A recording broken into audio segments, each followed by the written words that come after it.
Donald Trump promised his deportation raids would target the worst of the worst. But in New York City, ICE went after kids at baseball practice.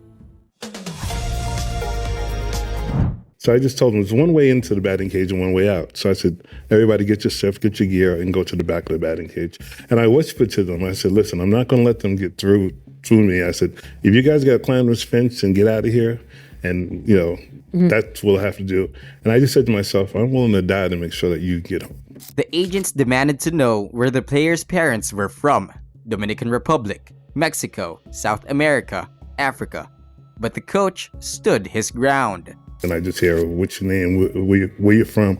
Are your parents from here? And I said, these are inappropriate questions. And I'm going to tell my kids to invoke their Fifth Amendment right now. Lawmakers say the only thing standing between those children and a detention center in Florida's Everglades was one brave coach who knew the law. One local assemblywoman who first brought the raid to public attention warns of this, quote, "The only thing that stood between those kids in Riverside Park and a Florida detention center buried deep in the Everglades was a brave coach who knew the law."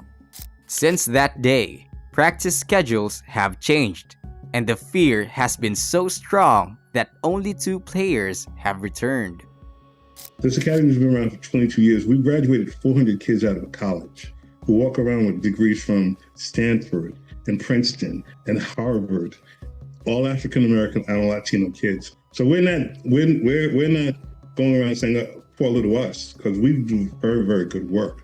Our thing is, it should not have to have a person who has a master's degree in law to know rights, and this can happen to anybody. If it can happen on the Upper West Side of 72nd Street, it can happen to anybody. Bystanders watched in silence. Some later said they didn't want to interfere, but Wilder called it cowardice, a chilling reminder of what unchecked power looks like. What happened here in Danbury was just a show of intimidation. There was no need for that.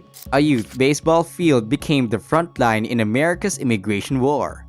If ICE can target kids practicing America's pastime, what comes next?